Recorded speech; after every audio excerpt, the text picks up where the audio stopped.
Bwana akamwambia Abrahamu, toka wewe katika nchi yako na jamaa zako na nyumba yako na nyumba ya baba yako, uende mpaka nchi utakayo kuonesha. Hapo anamwambia, nami nitakufanya wewe kuwa taifa kubwa na kukubariki na kulikuza jina lako, nawe uwe baraka. Maneno ya Mungu kwa Ibrahimu ni maneno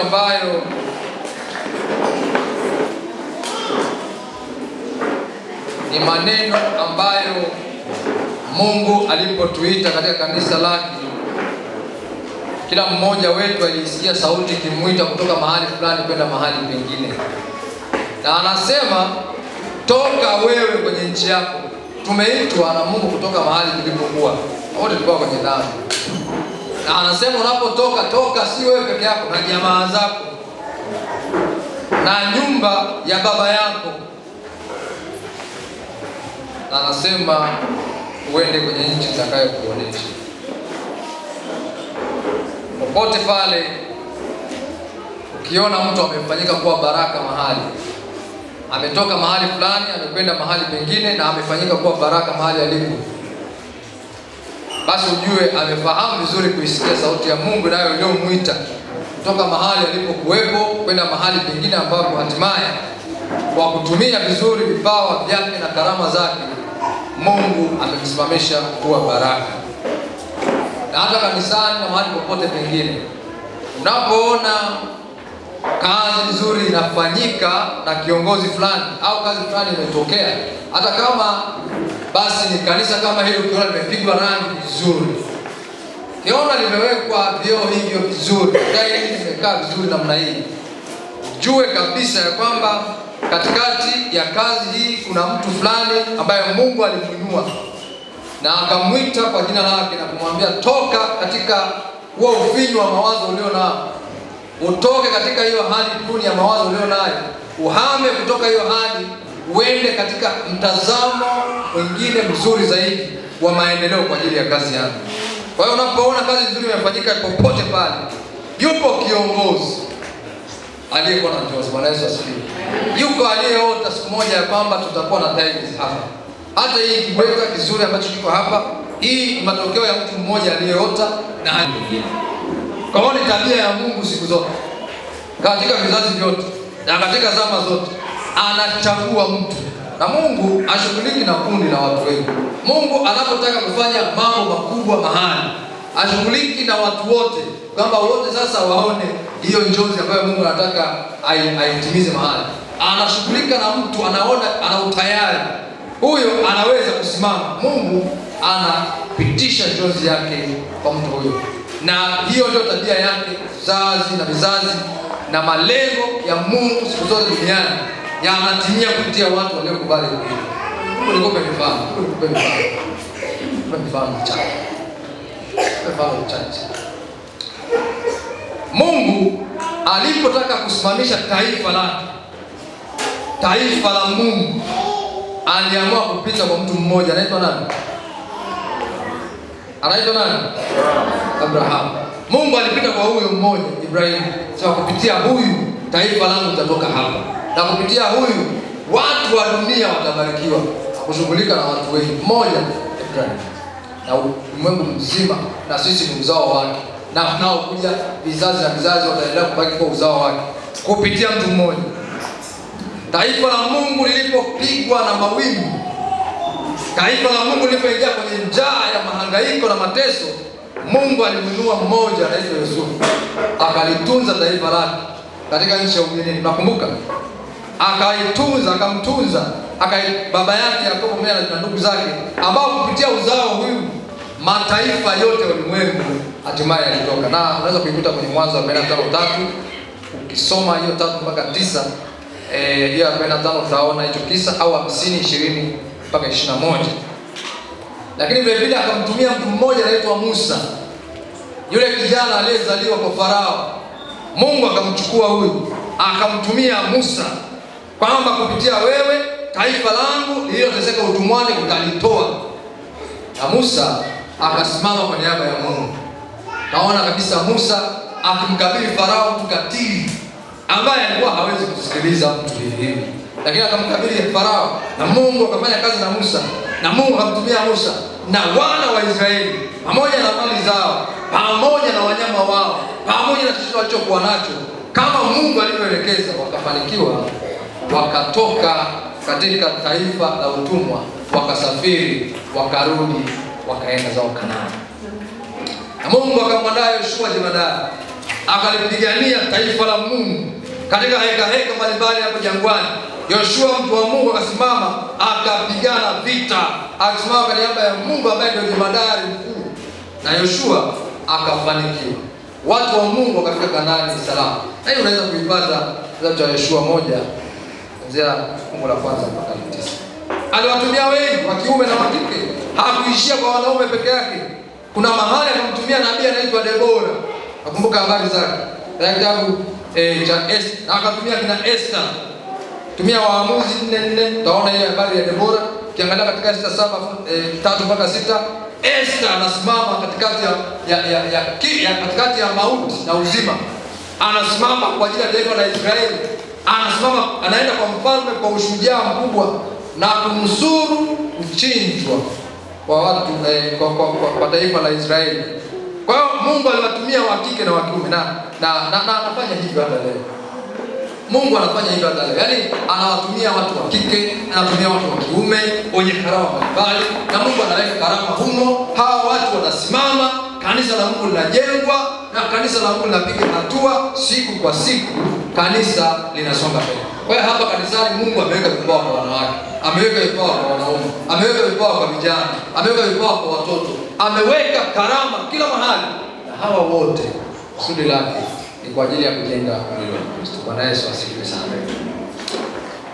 Kwa hiyo Mungu hakuishia kutumia, alitumia hata mwanae wa pekee. Yaani Mungu katika kushughulika na binadamu hakuna alichobadilisha. Aliamua hata kutumia mwanae wa pekee Kristo, akaja akafa kwa kumwaga damu, na akamwaga damu ili tukombolewe. Kwa Mungu hakutumia Yesu wengi. Yesu alitumika wangapi? Yesu mmoja tu, na Yesu mmoja akawa chanzo hata leo tunahubiri. Bwana Yesu asifiwe. Kwa hivyo usidhani, usione mtu analeta njozi hapa useme huyu mtu ana kelele, kwanza machozi yake haeleweki, anaota maneno yake usiku anakuja nayo hapa ama hayatekelezeki. Sikiliza, Mungu anamtumia wewe mkuu wa idara unayemdharau kwa ajili ya jambo fulani kwa kanisa. Yaani hizo njozi anazokuja nazo kwa zamu yake, maana Mungu ameamua atumike kwa zamu hii, anazipitisha njozi zake kupitia Mungu.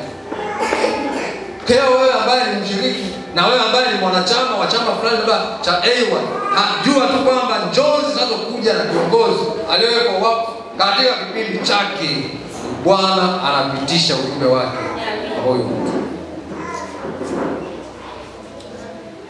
Na kupitia mtu mmoja katika ufalme wa Mungu. Na nataka watu wajue, sisi ni wasafiri kwenye ufalme, na ni raia kamili kwenye ufalme. Unajua katika ulimwengu tunaoishi leo, kuna falme mbili katika ulimwengu wa roho. Ufalme wa Mungu na ufalme wa nani? Wa giza. Maandiko yanatuambia hivi. Ufalme wa Mungu na ufalme wa nani? Wa giza. Kwa hiyo kila mtu anayetembea duniani ama atakuwa raia wa ufalme wa Mungu ama atakuwa raia wa ufalme wa giza. Yaani huwezi kuchagua, wala huwezi kuwa na uraia kipacha. Wewe tu lazima utaelekea kwenye uraia fulani. Kwa hiyo katika ufalme wa Mungu,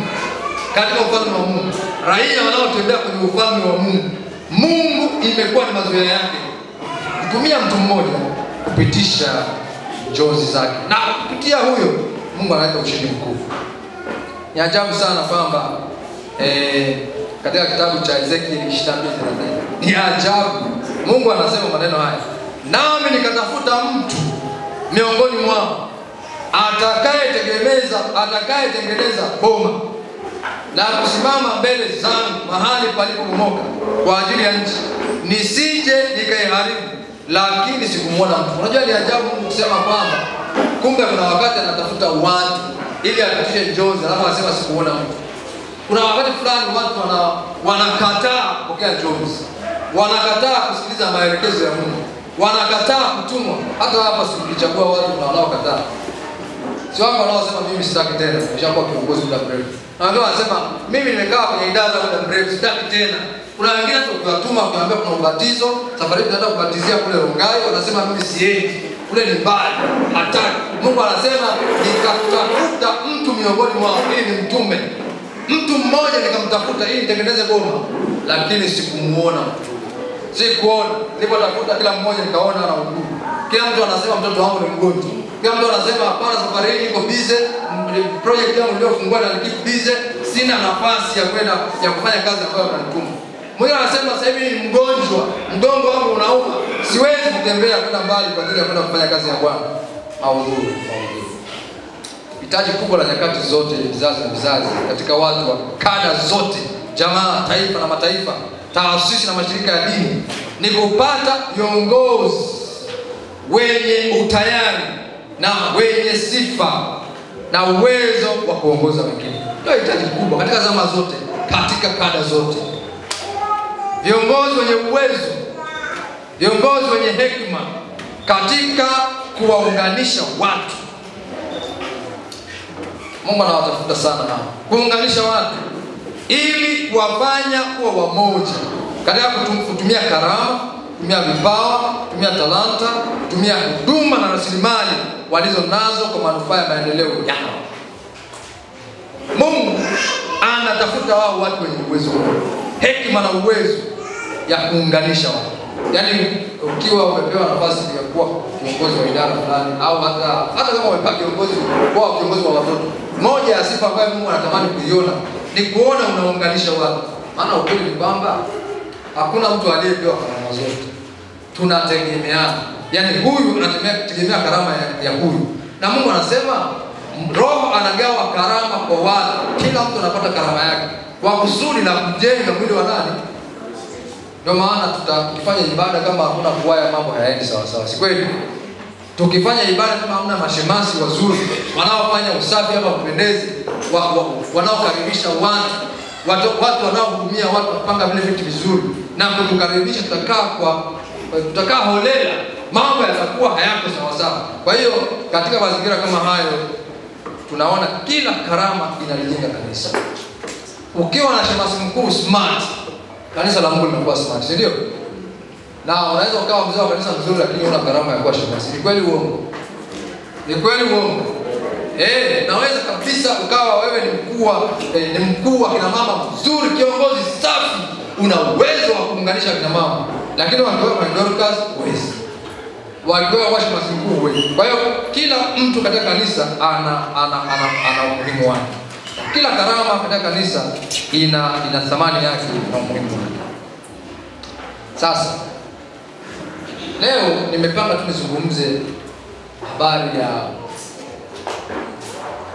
wewe mtu ambaye umepewa nafasi fulani popote kanisani au bado kwenye familia yako au mahali unapofanya kazi. Wewe uliyepewa nafasi unapaswa kufanya nini katika nafasi yako? Kama kiongozi unayefanya kazi mahali fulani lakini ambaye pia ni mshiriki Mkristo unayekwenda mbinguni. Kimsingi maana ya uongozi unaweza kuipata kwenye tafsiri nyingi mbalimbali. Isipokuwa nataka nitumie hii kwamba kiongozi ni mtu anayetangulia mbele, ni mtu anayesimamia, ni mtu anayelinda, ni mtu anayeelekeza watu katika mwelekeo na kuenenda katika malengo fulani. Yeye ni mtu anayewachukua watu na kuwapeleka mahali ambapo hao watu hawaoni. Kiongozi wakati mwingi viongozi wanaona mahali ambapo wengine hawaoni. Na kwa wanachofanya wanawaaminisha wanaowaongoza ya kwamba tunaenda mahali pazuri, twendeni. Na kwa imani ikiwa kiongozi huyu atakuwa anafanya vitu vinavyoonekana, wale anaowaongoza wanamfuata kwa imani wakitegemea tutafika pale. Kila wakitazama washirika wanasema tunatoa wapi pesa, lakini yeye huyo kiongozi anaona kabisa katika jicho la imani kuna ghorofa limesimama. Bwana Yesu asifiwe. Amen. Na wengine wanasema hatuna fedha, yeye anaona kwa jicho la imani ziko fedha, na kuna namna tutafanya tutapata pesa, kuna vyanzo tutavitumia tutapata pesa, na ghorofa litajengwa, ghorofa la kifahari hapa, na kutakuwa na kanisa floor ya chini ambalo watasali watoto, alafu floor ya kati watasali wakubwa, juu tutakuwa na library, na kule juu kabisa tutakuwa na ofisi za kanisa. Na anaona hivyo anapouza Jones, usimuone kama anaona ndoto za basi. Tambua kwa sababu yake Bwana amekuwa kwamba tunaishi kwenye hiyo Jones ili tuweze kufikia lengo linalokusudiwa. Yeye ni mtu anayejua mwelekeo. Yaani kiongozi aliyesema tajenga ghorofa, alafu hajui pesa zinatoka wapi. Anajua mwelekeo. Hakuna anataka watu wengi. Anafahamu kabisa malengo na anajua mwisho wa lengo, hilo lengo aliloliweka. Ya kwamba kuna mahali fulani tunaenda. Tuna lengo la kufika pale. Tunayo njia na mwelekeo wa kufika pale. Ninyi tu kazi yenu mfuateni. Kiongozi anapaswa kuwa mtu wa namna hii. Kwa hiyo ni mtu aliyepewa dhamana. Huyu amepewa dhamana na Mungu. Bwana Yesu asifiwe. Yaani kiongozi wa kiroho, ukishaona mzee wa kanisa hapa, useme kwamba huyo aliwekwa tu na kibaraza cha kanisa. Huyo kwanza ni kwa sababu aliingia pale na rafiki zake. Wacha kusema na maneno ya namna hiyo. Kila mtu anayesimama kama kiongozi leo amepewa dhamana anayosimama na Mungu. Ukichagua rais, tunasema wananchi wamempa nini? Wananchi wamempa dhamana. Lakini katika uongozi wa kiroho, kwa kuwa process ya kumpata kiongozi, process ya kiroho, mtu anayetoa dhamana kwa ajili ya huyo kiongozi ni Mungu mwenyewe. Mungu mwenyewe. Na usiingie jaribu la kuanza kupambana naye. Usiingie jaribu la kuanza kupingana naye. Usiingie jaribu la kutafuta kumkwamisha njozi yake. Ukiingia kwenye hilo jaribu, tambua unapambana na aliyempa dhamana. Unapambana na aliyempa dhamana. Kwa sababu Mungu hawezi kuweka mtu mzigo mwaka mzima eti aongoze idara ya kanisa lake. Mungu anaweka watu, na anapomweka huyo mtu anajua huyu atanifaa kwa mwaka huu. Kwa hiyo akisimama akitoa maelekezo, akisimama akitoa njozi, ni kazi yako kuiboresha, sio kuipinga. Bwana asifiwe.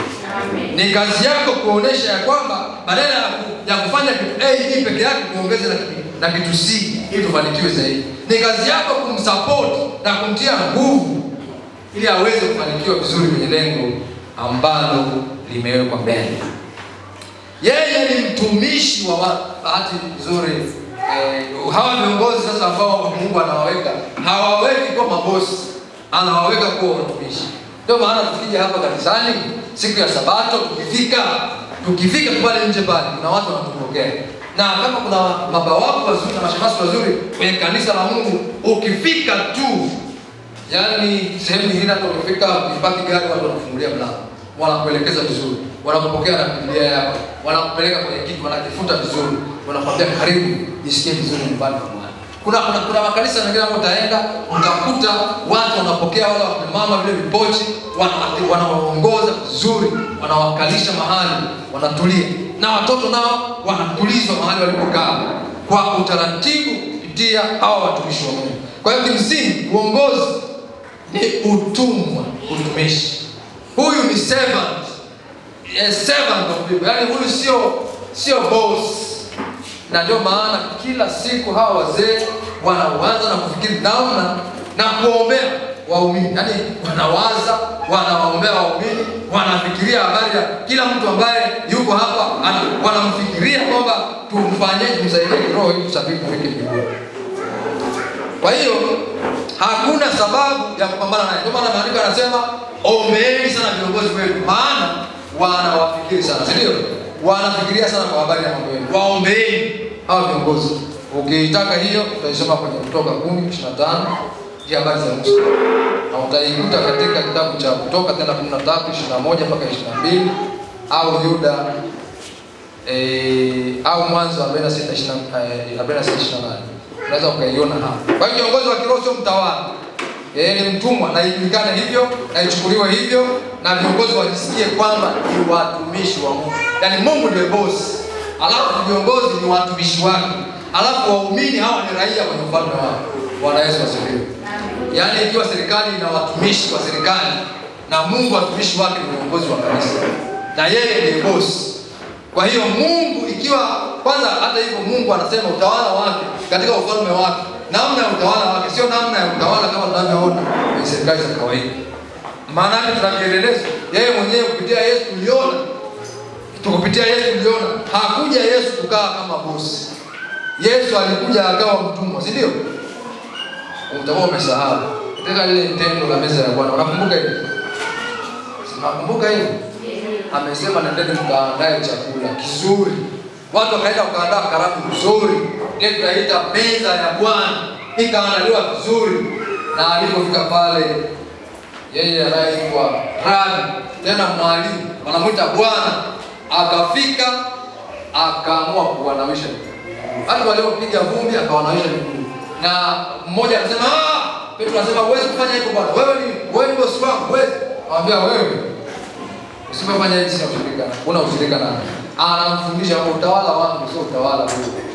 Yaani utawala wangu sio utawala wa bwana mkubwa. Utawala wangu ni utawala wa kimtumishi. Kwa hiyo kiongozi wa kiroho yeye ni mtumishi. Ndio maana wanatoka wanaenda kutembelea. Wanatoka nyumbani kwao, wanaacha ratiba zao, wanakwenda nyumba kwa nyumba kutembelea washiriki na kuona uhai wa washiriki. Wanafika, wanauliza matatizo ya washiriki, wanawaeleza matatizo yao, wanawaeleza ndoto zao. Hawa washiriki wanaombewa na hawa wazee wa kanisa na viongozi wengine. Kazi yao kwenda kuwatia moyo, kwenda kuwatia moyo na kuwafuata kwa kutafuta ratiba zao ili wawahudumie. Alafu sikiliza, wanafanya hayo bila mshahara. Bwana Yesu asifiwe. Au unalipa wazee wa kanisa mshahara ngapi? Jamani, mnawalipa shilingi ngapi? Hawa wazee wa kanisa na viongozi wengine bila mshahara. Wanafanya hivi kwa sababu wanaitafsiri hiyo dhana ya uongozi wa kiutumishi. Na kiongozi ni mfano wa kuigwa. Yeye ni mfano wa kuigwa na wengine. Watu, yani chochote kiongozi anachofanya afahamu hivi kwamba yeye ni mtu anayetazamwa kama role model. Yani kuna mtu anayemuona kiongozi na akimuona tu anatamani awe kama yeye. Na kiongozi akiharibu amepoteza wengi ambao walikuwa wanamchukulia kama mentor, wale walikuwa wanamchukulia kama mtu wa unajua kuna watu wanavutiwa na kiongozi na wanatamani waishi kama kiongozi, na kuna watu kiongozi akisimama vizuri na watengeneza wengi kwa sababu wanamtazama na kuvutiwa naye na wanatamani wawe kama yeye. Kwa hiyo wapo watu ambao utawaumiza sana na utawakwaza sana, utawarudisha nyuma sana, utawaumiza, utawaharibia kabisa maisha kama kiongozi ukiharibu. Yaani wanakuwa wamekutazama wewe kama mfano, alafu ukifika mahali ukaharibu, yaani tambua wale watu wanaokuangalia wewe kama kiongozi, kama mundu wao, umewaharibia kabisa maisha. Kwa hiyo kiongozi ajitambue hivyo kwamba yeye ni kielelezo. Yaani hii nasema hata kama ni nyumbani kwako. Hata kama ni nyumbani kwako. Kuna namna tu binti yako anatamani awe mama mzuri kama wewe. Kuna namna fulani ile kijana anatamani awe baba wa design yako. Kuna mahali fulani mtu anayekuangalia kutoka kwenye familia anatamani hatimaye aje awe kama wewe. Kwa hiyo ukiharibu unamdisappoint na unampoteza na unamchanganya na unamfanya sasa anapoteza mwelekeo. Maisha yake hayana tena mwelekeo. Kuna watu wangetamani siku moja waseme maisha yangu haya ninayoyaona ni kwa sababu ya mtu fulani. Sasa itategemea wewe umeendaje. Itategemea umekwendaje katika utendaji wako, uongozi wako.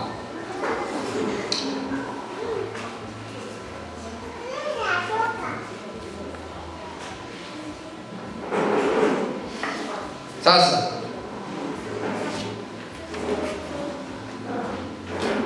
maisha ya kiongozi kwa hii. Maisha ya kiongozi kwa hii, kwa sababu tumesema ni kielelezo, yanapaswa hayo maisha yapangwe na mambo yafuatayo. yanatakiwa yapambwe na mambo yafuatayo. Bakisha dakika kama 20 kitu tu. Semina hii haitakuwa ndefu sana. Mambo yafuatayo. Jambo la kwanza, kiongozi. Na hii nimesema katika ngazo, yani wewe ni kiongozi wa kwaya, kiongozi wa watoto, kiongozi wa vijana, kiongozi wa nini? Yani maisha yako yanapaswa yapambwe na mambo yafuatayo. Mambo makubwa matano. Jambo la kwanza, katika usemi. Katika usemi hii ukitaka kusoma katika Yakobo 3 fungu la kwanza mpaka fungu la 12. Katika usemi chunga sana. Angalia sana matumizi ya ulimi wako. Yale mambo unayosema chunga sana. Nataka nikuhakikishie rafiki yangu, ukiwa kiongozi na walimu wanaelewa vizuri. Ukiwa mwalimu ukazungumza maneno fulani alafu mtoto asielewe, inakuwa ndio jina lako. Simeshaje kusikia kuna mwalimu mmoja wakati tunasoma, ulikuwa ukikosea anakuita ng'ombe wa madoadoa. Ukamwita ng'ombe wa madoadoa, ikawa ndio jina lako. Kuna mwalimu mwingine tu wakati tunasoma ukikosea anakuita kuku wewe. Tukamwita kuku. Yaani kuna maneno ukiwa kiongozi ukiyasema, hao unaowaambia hayo maneno kwanza ni nukuu. Ufahamu wananukuu maneno anayozungumza kiongozi. Kwa mfano, mimi tu leo hapa nazungumza kama mchungaji. Kuna neno nikizungumza la hovyo, watu wananukuu alisema na hawatasahau. Kwa hiyo kiongozi tambua maneno unayozungumza watu wanayanukuu. Ndio maana leo tunanukuu za viongozi wengi. Wanasema mwalimu baba wa taifa aliwahi kusema, Nelson Mandela aliwahi kusema wakati wa utawala wake, Obama aliwahi kusema. Maneno ya namna hii yananukuliwa kuliko angesema mzee wa kijijini, hata kama angesema maneno sawa sawa na Obama. Lakini yule mzee wa kijijini hayatanukuliwa, maneno yananukuliwa ni kiongozi. Baba wa taifa aliwahi kusema mvua za kwanza ndio mvua za kupandia. Unafikiri ni yeye tu ndiye aliwahi kusema hivyo? Unafikiri maneno ni yeye tu aliwahi kusema hivyo? Si walikuwa wanasema hata wazee wa kijijini, lakini walianukuu. Kiongozi maneno anayezungumza achunge sana ulimi wake. Akizungumza maneno ya hovyo, kanisa lote litaharibika. Kwa mfano, nakupa mfano. Kuna kiongozi mmoja aliwahi kutumia ulimi wake vibaya. Alitumia ulimi wake kanisani. Akasema kwamba waumini wa kanisa alilokuwa anasali yeye, waumini wa kanisa alilokuwa anasali yeye kwa kadiri ya uelewa wake, ni watu ambao wanafanana kabisa na wale wanafanana kabisa au wana tabia zinazofanana kabisa na wale watu wa Sodoma na Gomora. Alisema tu kwa mtu, alimwambia, "Yaani mimi naongoza kanisa ambalo kwa kweli kwa tabia yao nashangaa kwa nini Mungu haja akateketeza. Maana tabia zao ni kama Sodoma na Gomora." Labda kuna mshiriki alikuwazo sijui. Yaani atoa level kwa hiyo tabia kwamba ni wabaya kwa kiwango kile. Na wale washiriki wakasikia kwamba amesema wana tabia sawa sawa na watu wa Sodoma na nini? Na Gomora. Na kwa kiongozi kila anapojaribu kutafuta kusema mbele anasema huyu anaongoza Sodoma na Gomora. Maana sisi ni watu ambao tunafanana Sodoma na Gomora, hatuna tofauti. Kwa hiyo ni kiongozi wa Sodoma na Gomora. Chochote anasema huyo amesema sisi ni Sodoma na Gomora. Miaka yote kila ukisema nataka kumchagua kwenye nafasi, sema yule alisema sisi Sodoma na Gomora, nataka ndio watuongoze. Na imebaki mpaka leo, si mzee leo hakuna mtu anamtaka. Wanasema aliwahi kusema, wamenukuu, aliwahi kusema na haitawatoka katika vichwa vyao maisha yao. Kwa hiyo kiongozi, usipochunga ulimi wako ukasema wewe kutana na mtu hapo mtaani, ongea tu jambo la ajabu, wewe ni kiongozi. Hata kiongozi alituambia, hata huyo kiongozi wa Sabato ametuambia, yaani ongea jambo la ovyo lolote lile uone jinsi ambavyo litapewa uzito na watu watakavyolichukulia kwa uzito, litakuharibia kazi yako kabisa ya uongozi. Ukitumia vizuri ukaunganisha watu, kazi itakuwa rahisi popote ulipo, hata kama ni huko unafanya kazi kwa serikalini, ukiutumia ulimi wako vizuri, watu wakakunukuu kwa mambo mazuri, kazi yako itakuwa nzuri. Ukiutumia ulimi wako vibaya, wakakunukuu kwa maneno mabaya, ujue kazi yako itakuwa ngumu sana. Mtu mmoja aliwahi kusema vile vile, kiongozi alisema, mimi nikiwa kiongozi mahali, na alikuwa kiongozi, nataka watu ni watumikishe, wateseke, waumie, kwa sababu hata hivi au sio watoto wangu sitawazaa, kwa hiyo sio wao. Kwa hiyo wafanye kazi, na nataka wakimbie ulimi nje, kwa sababu sio watoto wangu, na waumia kwa nini nimewazaa. Sasa kila unacho, kwa hiyo kila anachopanga kwamba watu wafanye, wanasema anataka kutuua, maana amesema sisi sio watoto wake. Yaani huyu anakuteza makusudi, maana amesema anatuzaa na hawasahau. Ulimi hata ukasimama useme, jamani siku ile nilidanganya, nilikuwa natania tu, nilikuwa simaanishi, ni utani. Haitafutika. Si kuna mwanasiasa alisema hapa Rombo kwamba hakuna mwanaume mwenye uwezo wa kuzaa mwanaume mwenye akili kama mimi. Sema kuna mwanamke mwenye uwezo wa kuzaa mwanaume mwenye akili kama mimi. Si kuna kiongozi alisema hapa Rombo.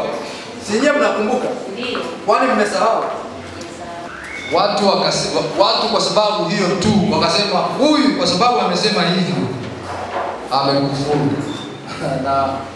na fahamu yaliyopata. Kwa hiyo ukiwa kiongozi, chunga ulimi. Namba 2, katika mwenendo wako ujitazame sana. Yaani katika tabia zako, maisha yako ya kila siku machoni pa watu, uhakikishe unajilinda kadiri Mungu atakapokusaidia. Usirahisishe maisha ukaishi vyovyote unavyoishi. Ishi ukijua kwamba watu wanakutazama. Nataka nikwambie mzee, yaani wewe ingia chocho lolote hapa. Ingia chocho, iwe ni usiku wa manane, na kuhakikishia kesho utaikuta story. Yaani watu wanakufuatilia, kama wewe ni kiongozi wanakufuatilia kuliko unavyofikiri. Na unajua ukiwa kiongozi unaweza usijue kama wewe ni maarufu. Unaweza usielewe jinsi ulivyo maarufu, ukajirahisisha, ukajikuta kwamba kumbe watu wanaokuchukulia kama mtu maarufu wanakufuatilia kwa zako zote. Na ukifanya kitu chochote ambacho ni kinyume na mwenendo wa kiongozi, unakuwa umewakwaza na habari zako zinakuwa mbaya machoni pa watu.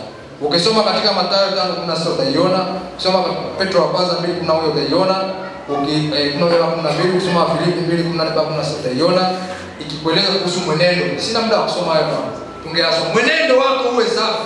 Hakikisha kwamba tabia zako ni safi machoni pa watu. Watu wasianze kusema eti huyo naye ni msabato. Yaani msabato kwani anafanya vile? Msabato eti msabato naye anakula nguruwe. Eti ni msabato naye anajificha na kunywa pombe.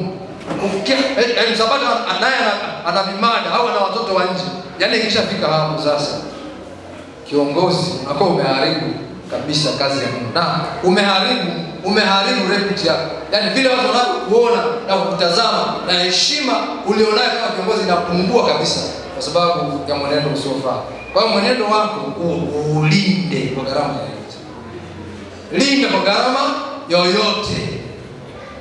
Na sio tu kanisani hapa, yaani ukija hapa unajifanya wa kiroho, na ukienda mtaani unajifanya, ukifika mtaani wewe ni kitu tofauti. Popote ulipo, mwenendo wako ni muhimu sana.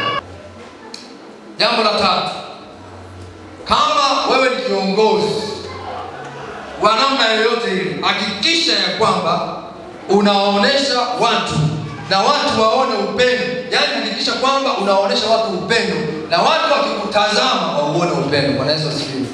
Yaani usiwaambie watu mimi nina upendo jamani, mimi nawapenda sana jamani, nawapenda. Watu waone huo upendo kwako. Yaani watu wakikutazama waseme kwa kweli huyu mkuu wa kina mama ni mtu mwenye upendo. Huyu jamani, huyu shemasi ni mtu mwenye upendo. Hakikisha kwamba katika kuonesha dhana ya upendo, wewe uko unajitoa kwa ajili ya mambo ya wengine. Yaani unajitoa kwa ajili ya mambo ya wengine. Kuna mgonjwa ametokea, unajitoa. Wewe ni unakimbia haraka kwenda kuhakikisha unakwenda kumuona wewe mgonjwa. Jambo la kujitoa. Kuna mtu amefariki, unajitoa kwenda kusaidia. Kuna mtu anaumwa, unaenda kusaidia. Kuna mtu amelazwa, unajitoa. Onesha upendo wako kwa vitendo. Na upendo utafsiriwa kwa vitendo. Onesha kujali.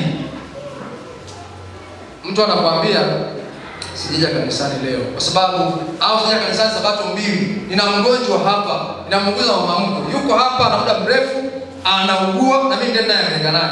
Wewe kazi tu kusema pole tunakuombea. Yaani wewe kazi yako ni hiyo. Na ni kwenye simu. Pole tunakuombea. Yaani hujisikii kwenda kumuona na kumtia moyo. Hujisikii kwenda kushikana naye mkono. Sikia, na wakati kwenye mambo kama haya ugonjwa na nini, watu wanahitaji msaada ya hali na nini. Ninyi mnasema kuna matendo ya huruma na mkitengeneza matendo ya huruma hapa mnataka mpeleke kwa watu wengine kwa sababu tunaenda kufanya injili huko. Tunapeleka kwa watu wasioamini ili tufanye injili. Lakini kuna mtu hapa kanisani ana shida, ana changamoto, ana mnaona ni mhitaji. Mnasema matendo ya huruma sio kwa ajili ya wanaoamini. Matendo ya huruma ni kwa ajili ya injili. Hampeleki chochote, mnamwacha ateseka hapo, haoni upendo kanisani, haoni upendo kwa yeyote. Huyu mtu anakata tamaa, anatafuta labda kuna wengine wenye upendo zaidi, anaacha kanisa. Kwa hiyo hakikisha kama ni kiongozi, hakikisha kundi unalolichunga linaona kweli unajitoa, linaona kweli unajali, linaona kweli una huruma. Huruma. Kwanza unamhurumia huyu mtu na jambo lake unalifaa linakuwa la kwako na unaugua kwa ajili ya jambo la huyu mtu. Nilifurahi sana juzi nilivyoona mlivyojitoa kwa ajili ya msiba wa Kilema. Ninajua kuna alama mmeweka pale. Na nilifurahi kwa jinsi ambavyo niliona siku ile moja ambayo nilifika mlivyohangaika kuhakikisha kwamba mambo ya pale msibani yanakwenda vizuri na yule mtu anahifadhiwa vizuri. Kwa hiyo niliona kwa kweli na wale watu watakuwa waliona ya kwamba mlifanya jambo linaloonyesha upendo na kujali, na wapo watu ambao mtawavuta tu watakuja kwa sababu waliona kitu fulani mlichofanya. Mlihudumia vizuri ile familia, mliandaa ile msiba vizuri na mkachanga sadaka na mkaiacha kwa familia na ujumbe mkawapa. Bwana Yesu asifiwe. Si hawa waliona upendo kwa vitendo. Kwa hiyo hii ndio tafsiri ya kiongozi. Sio kiongozi anakaa hapo anasema tu pole, jamani tumekuja kuwapa pole, poleni. Hivi mnazika lini? Unahusikaje kama kiongozi? Unalibebaje kama kiongozi? Huu mzigo unaushiriki vipi kama kiongozi? Kwa hiyo kama kiongozi ukiona unaweza kutafsiri kwa vitendo jambo kama hili, basi unaelekea. Na kwa kuwa kiongozi umesema ni mtumishi, lazima vile vile utoe huduma, unahudumia. Yaani kwa mfano mnamshiriki mbibi mzee au mbabu mzee, yuko hapo ni mzee na mnajua kabisa hawezi kufanya kazi tena. Yeye ni mzee na anakuja kanisani kweli lakini hawezi kuzalisha mali. Mnasema yule mzee ana maisha magumu, hata kale kanyumba kameinama, kanyumba kake tuomba Mungu tu akashikilie kasimwangukie. Yaani kazi yake kusema tunaomba Mungu ashikeshike au kanyumba kasimwangukie. Endeni mkamsaidie mjengee nyumba yake vizuri. Endeni mkamsaidie kusimamisha kanyumba kingine akae kwa usalama. Bwana Yesu asifiwe. Maana huyu hana nguvu tena ya kufanya. Wale nataka ndugu zake wengine wa kutoka wapi wamsaidie. Tafsiri upendo wenu kwa vitendo. Bwana Yesu asifiwe. Najua mnawahitaji wengi, hii siwezi kujieleza zaidi, lakini nafikiri ukitaka angalia upendo wa Yesu katika Yohana 3:16. Upendo wa Mungu kwa mwanadamu, Yohana 3:16, Mathayo 9:35 mpaka 38. Upendo wa Mungu kwa kiwango hiki. Jambo la 4 katika imani. Maisha ya kiongozi lazima yawe maisha yanayoonyesha kwamba anamtegemea Mungu. Lazima ionekane kabisa kwa wale wanaoongoza kwamba huyu ni kiongozi anayemtegemea Mungu. Yaani hata unapozungumza tu mbele zao, unapokuwa unazungumza mbele za waumini, ukipeleka Jones, ukipeleka magoli, ukipeleka malengo ya kanisa, malengo ya kazi ya Mungu, mkutano wa injili pekee unafanyika unahitaji milioni 20 na unaona kabisa tuna mambo mengi. Usifike mbele za washiriki na kuanza kusema kwa kweli mambo yamekuwa mengi, michango hii mingi, lakini Mungu atusaidie kwa kweli. Yaani tumeletewa magoli hapa yako 6. Yaani ni Mungu tu atusaidie kwa kweli. Hii kiwanja cha kikelele sijui nitanunuaje. Maana kila siku yaani ukichaanza kuzungumza kama mtu asiye na imani, hata mshiriki naye anasema kwa kweli hata kiongozi ana mashaka. Na mtoboi. Kiongozi lazima aishi maisha ya imani. Kwamba wamesema ni milioni 40 na kweli kikelele tu hapa tarakea tuko wachache, na nikiangalia sioni milioni 40 ikitoka kirahisi, lakini kwa imani Bwana atatoa fedha. Amen. Kwa imani Bwana ataleta watu. Kwa imani kiwanja kitabishika. Yaani ongea kwa imani. Na lazima uishi maisha ya imani. Na usipoishi maisha ya imani, hata vijozi vyako ni vijozi viduchu. Ukiona kiongozi analeta jozi kubwa, analeta malengo makubwa, ana imani kubwa zaidi. Sasa ukitaka kujua udhaifu wako wa imani, pale utaanza kuogopa. Ili jozi taliwezaje? Kwa yule kiongozi anaona kabisa tunatomboa, ila wewe mwenye imani dhaifu unaona huyu jamaa anataka kutupeleka wapi? Kwa hiyo kiongozi mzuri atatangaza jozi yake na malengo yake kwa imani, na hiyo imani ya kiongozi inapaswa kuambukiza kwa wanaoongoza. Na mkikubali kutembea kwa imani, mkikubali kutembea kwa imani, mkikubali kutembea kwa imani hiyo ya kiongozi, na kwa hakika ya Mungu kwa mfano. Nimemsikiza yule mzee alikuwa atoa ushuhuda. Si unaona yule mzee, hivi si unaona tu ni retired ni retired ambaye alikuwa ameshakata tamaa. Retired ambaye hana hata mafao. Retired ambaye anaweza kusema kwamba kazi yangu imeisha. Kazi yangu hapa duniani imeisha, maana hata hivyo nimestaafu. Sina tena jambo ninaloweza kuongeza hapa duniani. Mimi natakiwa tu nitafute kamradi ka kufuga kuku nile hapo nife. Si ndio wastaafu wanasema hivi? Jamani, si wastaafu wanasema namna hiyo. Sasa katika maisha ya mstaafu ndipo mambo makubwa yanazaliwa. Amen. Kwa hiyo imani ndio chanzo cha mambo makubwa, haijalishi nini. Haijalishi kutoka kwa nani. Kwa hiyo huyu anayekuja na jozi yake lazima aishi maisha ya imani na aoneshe kweli ana imani, na wakimwangalia waione imani, na wakimtazama waone akitoboa kwenye hiyo jozi aliyonayo. Amen.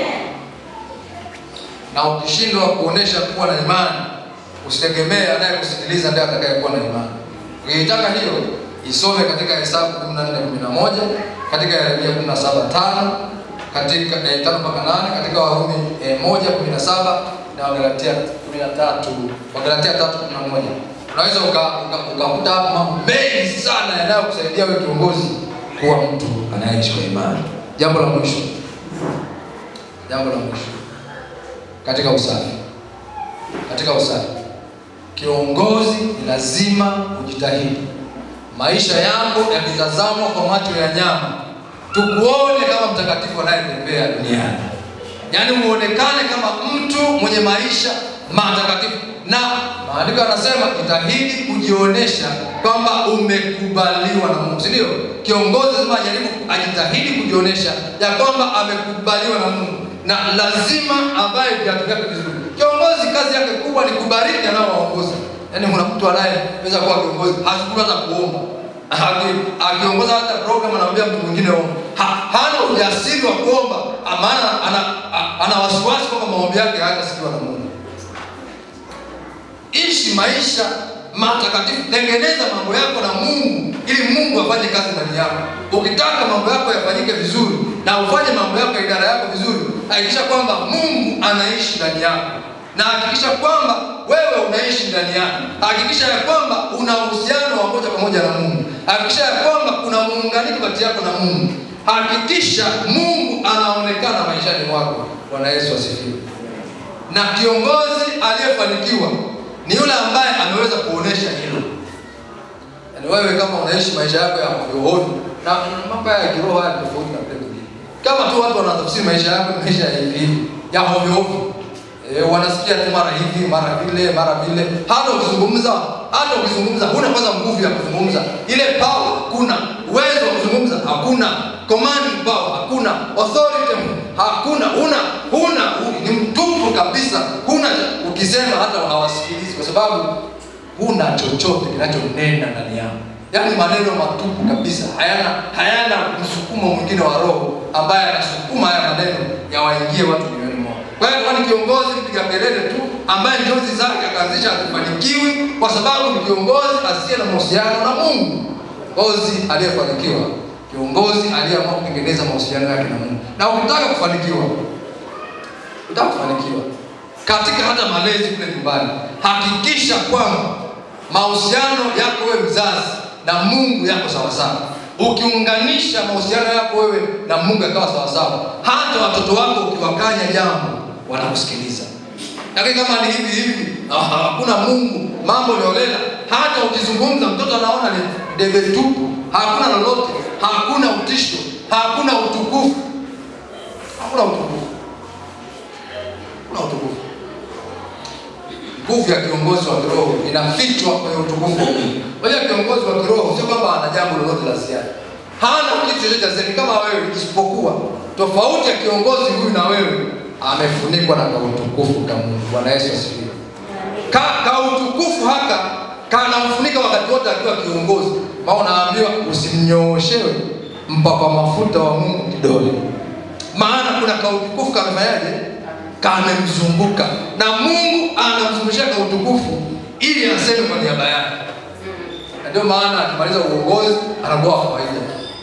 Lakini wakati ule anakautisho, anakautukufu, anakaupako, walogole wanasema.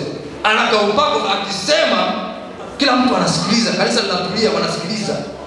Anaweza kusema tu sasa leo tunataka tuchange hapa sadaka, tunataka 300 hapo tuchange sadaka. Watu wanatoa, wanaingiza mkono mfukoni wanafanyaje? Hata kama ilikuwa nauli mtu anafanya nini? Ni kale kautisho, sio yeye, kale kautukufu kale. Kwa hiyo wewe kiongozi kama hamna kautukufu, unasema mwenyewe mkavu kabisa, hakuna roho ndani yako.